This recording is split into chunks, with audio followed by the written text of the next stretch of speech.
Hello কাছের মানুষজন, নতুন আরেকটি ব্র্যান্ড নিউ ভিডিওতে আপনাদের স্বাগত। আজ আমি আপনাদের দেখাতে চলেছি কিভাবে গ্রাফিক ডিজাইন জানা যায় তাহলে শেষ পর্যন্ত আটকে থাকেন। আপনি খুব সহজে পোস্টার ডিজাইন করতে পারেন। তো কথা না বাড়িয়ে আজকে সেই মূল ভিডিওটি শুরু করা যাক।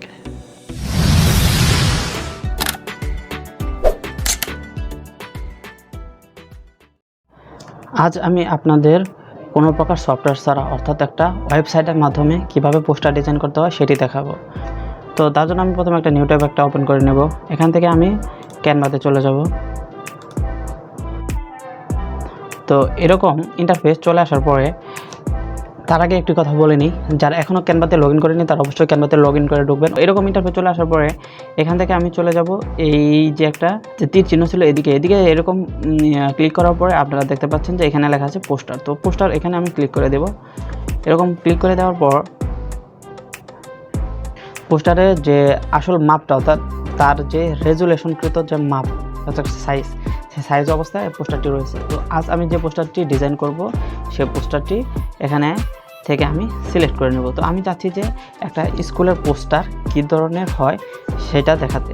তো এখান থেকে আমি আমার প্রতিষ্ঠানের জন্য এই পোস্টারটি সিলেক্ট করে নিলাম। তো এখানে সিলেক্ট করার পরে এখানে যে পোস্টারটি আছে সেই পোস্টারটি জাস্ট আমি শুধু কারেকশন করব, অর্থাৎ এখানে যে লেখাগুলো আছে সেই লেখাগুলো চেঞ্জ করে দেব।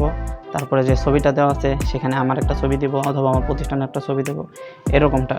তো এখান থেকে প্রথমে আমি এই ব্যক্তির ছবিটি ডিলিট করে দিচ্ছি।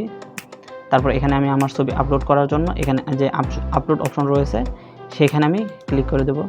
তো এখানে আপলোড অপশনে ক্লিক করে দেওয়ার পরে কিছুটা সময় নেয়। তো এবার সময় নিতে থাক, আমি এখানে বাকি যে কাজগুলো রয়েছে সেগুলো দেখাই। লেখাগুলো এখানে মুছে দেব। তো এখান থেকে মুছে দেওয়া শেষ। তো ছবিটাকে আপলোড করে নিই। তো এখানে দেখাচ্ছে যে there is a technical problem on our end try again later. আচ্ছা যাই হোক, সমস্যা নয়। এখান থেকে আমরা আপলোড মিডিয়াতে ক্লিক করব। এখান থেকে দিস ডিভাইস, এখান থেকে আমি আমার একটা ছবি সিলেক্ট করে নেব। তো আমি এখান থেকে এই ছবিটা সিলেক্ট করে নিলাম।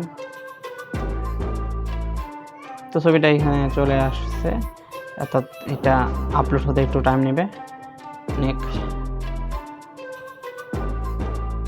তো ছবিটা আমি এখানে নিয়ে আসলাম, নিয়ে এসে এখানে ড্র্যাগ করে এখানে ছেড়ে দিলাম। তো আমার ছবি আনার কাজটি মোটামুটি হয়ে গেল।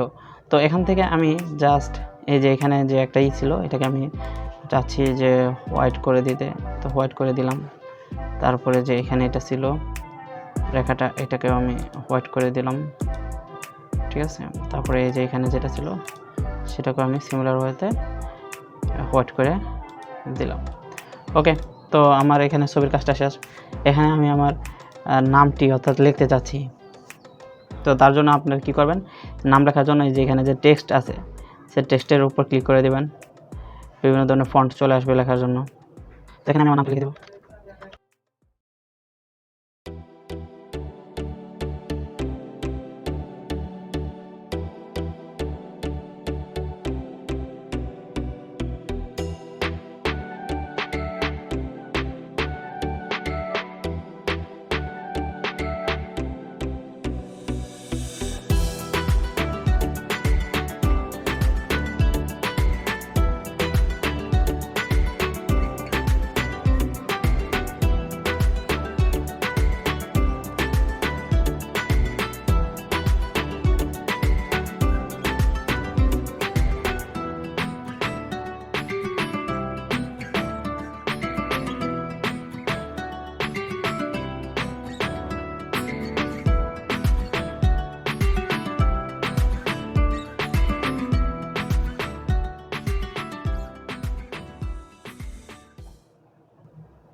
তো এই যে মোটামুটি আমার পোস্টার ডিজাইনটা করা শেষ। তো আশা করছি আজকের এই ভিডিও টিউটোরিয়ালটি আপনাদের অনেক ভালো লেগেছে।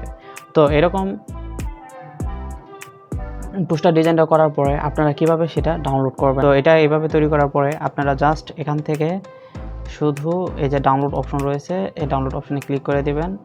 ডাউনলোড অপশনে ক্লিক করার পরে পিডিএফ প্রিন্ট এখানে না দিয়ে আমি সাজেস্ট করব পিএনজি এই ফরম্যাটে ডাউনলোড করার জন্য। অর্থাৎ পিএনজি ফরম্যাটে সিলেক্ট করার পর এখান থেকে আপনারা ডাউনলোড এই অপশনে ক্লিক করে দেবেন।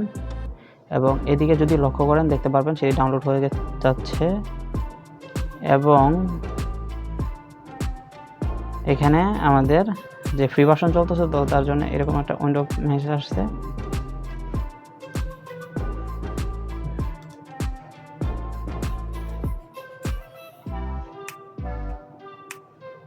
তো আপনারা এভাবে ডাউনলোড অপশনে যে ডাউনলোড অপশনে ক্লিক করার পরে আপনারা দেখতে পাচ্ছেন যে এখানে ডাউনলোড হয়ে যাচ্ছে। তো এভাবে ডাউনলোড হওয়ার পরে আপনারা যখন দেখতে পারবেন কীভাবে খুবই সহজে একটা পোস্টার ডিজাইন করা যায়, আজকের টিউটোরিয়ালে আপনাদের আমি সে বিষয়টি দেখালাম। যদি ভিডিওটি ভালো লেগে থাকে অবশ্যই একটা লাইক দেবেন, কমেন্ট করবেন, সাবস্ক্রাইব করতে ভুলবেন না, বেশি বেশি শেয়ার করবেন। এই প্রত্যাশা রেখে আজকের ভিডিওটি শেষ করছি। আল্লাহ হাফেজ।